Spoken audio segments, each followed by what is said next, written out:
In today's video, I'm going to walk through how I create a composition from scratch, how I decide on a color palette, and how I slowly transform my initial idea into a final painting. My hope is that by the end of this video, you'll feel confident enough to create your own compositions, whether from imagination or from inspiration, and also play with your own color palettes without overthinking or stressing about it. So let's begin with the very first step, the sketch. For this video, I wanted to paint something autumn themed. Even though spring is my favorite season, I absolutely adore the colors of autumn. To me, autumn means warm tones, yellows, oranges, reds, maroons. All those colors give such a cozy, comforting vibe, and that's exactly what I wanted to capture. When I think of something cozy, the image that instantly comes to my mind is a little house with smoke curling out of its chimney, as if there's a warm fire lit inside. I imagined it nestled deep in a forest surrounded by trees and bushes, with maybe a little stone path leading up to the door. So that's what I sketched. At first, I drew some slanted trees in the background, but while sketching, I realized straight trunks would look better for the composition. I also changed the door from a circular shape to a taller rectangular one with an oval arch on the top.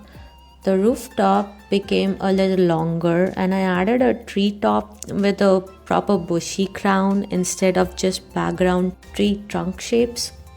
All these little adjustments happened during the sketching stage, which is exactly why I love doing this draft version.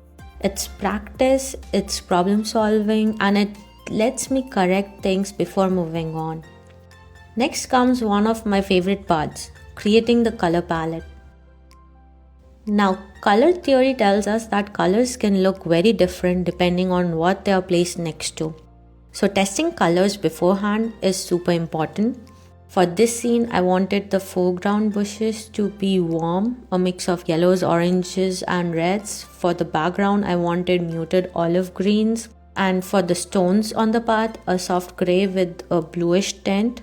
A little trick I always use to keep my palette cohesive is to add one common color across all my mixes. In this case, I chose yellow ochre. I mixed it into my oranges, my reds, my greens, and even the muted greys. It warms everything up and ties the whole palette together. Mixing greys, by the way, is one of my favorite experiments, I could say. Instead of using flat tube greys, I like to mix opposite colors from the color wheels, like blue with orange or red with green. Each time you get a slightly different gray or brown. For my stones, I mixed blues with touches of red and yellow plus some green to mute the tones.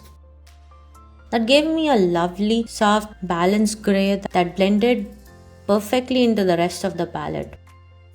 During this stage, I also realized some colors I thought would work didn't actually work great once applied. For example, I first tried making the walls of the cottage yellow-orange, but it felt too harsh. So I gently lifted some pigment with the napkin, and what remained was a much softer warm brown, yellow, could say white also. But that's the beauty of testing. It saves you from locking yourself into choices too early. As I worked, I noticed another imbalance. There wasn't enough blue in the composition to balance it out, like the roof and the stones, but it still looked like out of balance. So I decided to add a bit of sky.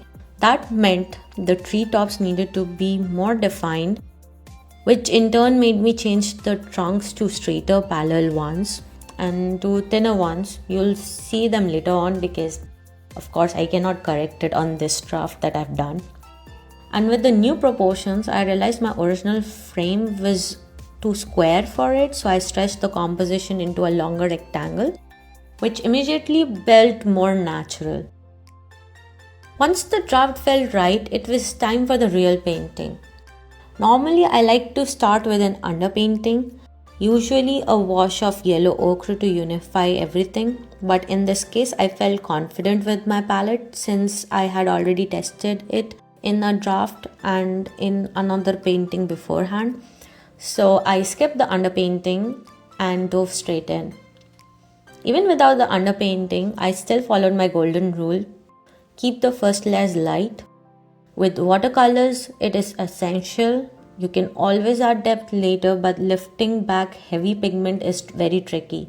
So I laid down transparent washes of yellow, orange, and red for bushes, olive green for the background, and muted grays for the stones and the sky. As the painting developed, I adjusted and corrected on the fly. For example, the door felt a little too cool tone at first, so I lifted the paint and layered burnt sienna instead. I left the tree trunks white at first, knowing I could glaze them with a warmer tone later to keep them from feeling too stark.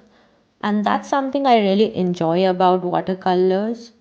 It's a dance between control and letting go. You never have complete control over it, and that's the charm of it, I guess.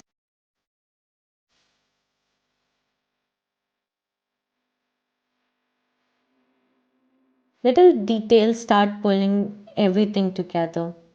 So never skip on detailing actually. The brick pattern on the cottage wall, the treetops layered with warm greens and oranges, and of course the sky blending with the roof and stones to balance the composition. I even paid attention to the tape I used around the edges. I picked a warm colored tape instead of a cool blue one because even that small border can change how you perceive the painting while working. For the finishing touches, I added fallen leaves on the ground and scattered them across the bushes and the trees. Instead of splatters, I painted tiny leaf shapes using the same orange, reds, yellows, and greens and magentas that I have used from the rest of my palette. This kept everything consistent. I also warmed up the smoke with a hint of yellow so it blended harmoniously into the scene. And finally, I muted down the whites, like the house walls, the tree trunks, by glazing them with soft yellows. And even though they were still white in the composition, the warmth made them feel more natural and less flat compared to the surrounding saturated colors.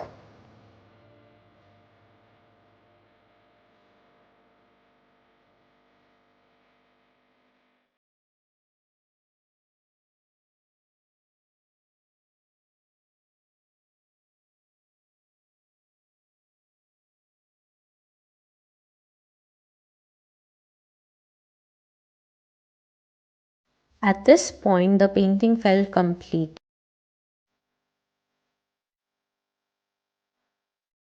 I carefully removed the tape, and with the crisp white border framing the scene, all the colors looked even more vibrant. For one last touch, I added a thin maroon red border, pulling in a shade already present in the piece, and just like that, the whole painting clicked into place.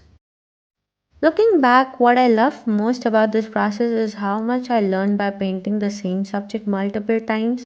This composition started as just an idea in my head, but through sketching, color testing, and layering, it became something much more cohesive. So, if there's one takeaway I want you to remember, it's this: don't expect perfection the first time. Allow yourself to draft, to experiment, to adjust along the way.